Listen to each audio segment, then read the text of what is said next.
Clarity వస్తుంది. Centre of this KNL beat. So ఓవరాల్గా మన బేస్ క్యాంప్. నమస్కారం అండి అందరికీ, ప్రజలందరికీ నమస్కారాలు, మీడియా సోదరులకి నమస్కారాలు. ఎస్టర్డే జరిగినటువంటి పెద్దపులి బద్వేలు నెల్లూరు రోడ్లో NH-67లో కేఎన్పల్లి బీటు సమీపంలో జరిగినటువంటి ఇన్సిడెంట్ గురించి క్లారిఫికేషన్ ఇస్తున్నాం. ఈ క్లారిఫికేషన్లో ముఖ్యంగా అంటే అటవీ ప్రాంతంలో ఫారెస్ట్ మా నెల్లూరు అటవీ ప్రాంతంలో ఆల్రెడీ లాస్ట్ సెప్టెంబర్లో ఒక పెద్ద పులి మనకు ఆల్రెడీ ఉంది. అది సేఫ్ కండిషన్లోనే ఉంది. బట్ ఎస్టర్డే జరిగిన ఇన్సిడెంట్లో పెద్ద పులి అని ప్రెస్లో అన్నిట్లో వచ్చిన తర్వాత ఆ వెహికల్లో దాని యొక్క డ్యామేజ్ అవన్నీ చూసిన తర్వాత ప్రజల్లోకి అందరికీ కూడా కారు వల్ల పెద్ద పులి వల్ల కారుకి అంత పెద్ద డ్యామేజ్ అనేది పెద్ద క్వశ్చన్ వచ్చింది. సో దీన్ని క్లారిఫికేషన్ ఇచ్చేదంటే పెద్ద పులి యొక్క డ్యామేజ్తో కారు అనేది పూర్తిగా కాకపోయినా ఆ యొక్క బంపర్ అండ్ ఆ యొక్క బ్యానెట్ ఈ రెండు ఇష్యూలు సైడ్ ఈ మూడు పార్ట్లు మీకు చెప్పగలను.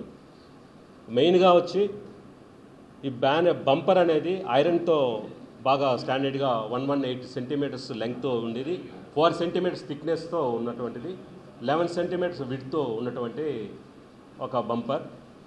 ఈ బంపర్ సంబంధించి చాలా హార్డ్గా ఉంది. దాన్ని పరిశీలిస్తే అది వి షేప్లో కరెంట్ ఉండేది. అది ఒక ఆబ్జెక్ట్ ఏమంటే అనిమల్కి సంబంధించింది మాత్రం కాదు.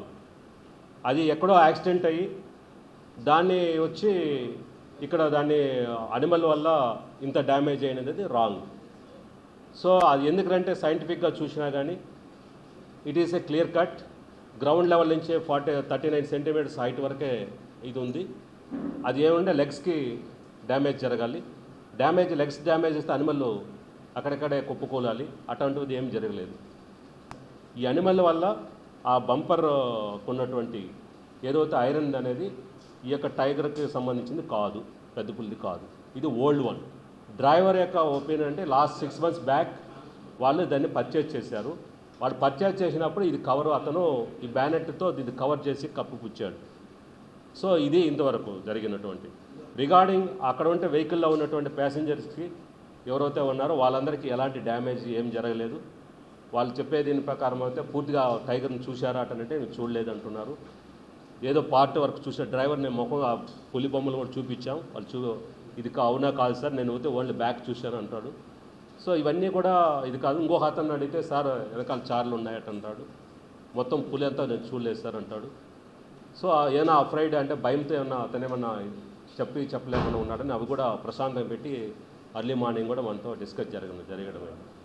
సో ఫర్దర్ ఇప్పుడు ఏంటంటే అక్కడ బ్లడ్ స్టైన్స్ ఎక్కడ ఎలాంటి రక్తపు మరకలు రోడ్డు పైన కానీ వెహికల్కి కానీ ఎలాంటి రక్తపు మరకలు లేవు. తర్వాత రోడ్డులో చారల్లో చూసినప్పుడు మట్టి బురద అంతా ఉంది. వెహికల్ కూడా మట్టి బురద ఉంది. ఒకవేళ అనిమల్కి ఏదన్నా బురదలని చూసినట్టే ఫ్రెష్గా దానికి అటాచ్ ఉంది. ఆ యాంగిల్లో కూడా చూసాం. ఆ మట్టితో మొరకల్లో ఉన్నటువంటి స్మాల్ హెయిర్స్ ఆల్రెడీ కలెక్ట్ చేశాము. అది centre for cellular molecular biology కోసం హైదరాబాద్ పంపిస్తాం. సో ఇది ఈజ్ అండర్ ప్రాసెస్. నెక్స్ట్ అనిమల్కి సంబంధించి ఎస్టర్డే అంతా కూడా కూమింగ్ ఆపరేషన్ చేసాం. దానికేమైనా డ్యామేజ్ అయిందా, దానికి ఏమైనా ఉన్నట్టు అటు చూస్తే ఎక్కడ కానీ అడవిలో కానీ రక్తం మరకలు ఎక్కడ కానీ లేవు. కొన్ని అక్కడ అన్ని చిరుతపుళ్ళు పెద్ద పుళ్ళు అన్ని పగ్మార్క్స్ చాలా ఉన్నాయి, జింకలు అన్నీ ఉన్నాయి. వాటిలో కొన్ని మేము కలెక్ట్ చేసిన వాటిలో ఇప్పుడు ఒక పగ్మార్క్ తీసుకొని మీకు ఇంతకుముందు చూపించినట్టు ఒక పగ్మార్క్స్ కలెక్ట్ చేసినట్టు అది మా పెద్ద పులి అనేది మేము డిసైడ్ చేసుకున్నాం. సో తర్వాత ఏమిటంటే అది అంత డ్యామేజ్ అయిన తర్వాత వెహికల్కి అంత ఫోర్స్ కొట్టిన తర్వాత అనిమల్ మూమెంట్కి పోయే ప్రసక్తే లేదు. ఒకవేళ టచ్ చేసి ఉన్నా కానీ ఆ సైడ్ ఉండేదికే ఆ ఫైబర్ కనెక్టివిటీ దీంట్లో ఉండేది దానికి మిస్ అవ్వచ్చు, యాక్సిడెంట్ జరగవచ్చు. కానీ అనిమల్లో అయితే లాస్ట్ ఇప్పుడు లేటెస్ట్ ఇప్పుడు చూసిన దానికి యాజ్ అన్ అంటే 230 వరకు 4.5 kilometers రేడియస్లో అంతా తిరిగాం. విత్ డ్రోన్ కెమెరాతో అంతా కూడా సైంటిఫిక్గా చూసి ఎక్కడెక్కడ వాటర్ బాడీస్ ఉంది ఎంత అనేది కూడా సైంటిఫిక్గా మనం చూసి అవన్నీ చేస్తున్నాము. ఎక్కడ కానీ దాని ఆనవాళ్ళు లేవు. వాటర్ బాడీస్ కాడ కూడా ఏం లేవు. సో ఈ విధంగా ప్రొటెక్షన్లో మనం తీసుకుంటున్నాం. ఇంకా ఇది 1 వీక్ వరకు కంటిన్యూటీ అవుతుంది. గ్రామస్తులకి అడవుల్లోకి వెళ్ళొద్దని చెప్తున్నా. ఫస్ట్ ఎక్కువగా ప్రజలు భయాందోళనకు గురి కావాల్సిన అవసరం లేదు. అలర్ట్గా ఉండండి. రైతు ఎక్కడ పొలాలకు వెళ్ళినప్పుడు గుంపులుగా ఏదో 2-3 కలిసి అలాంటి నైట్ వెళ్ళేప్పుడు చాలా జాగ్రత్తగా ఉండి వెళ్ళాల్సి వస్తుంది.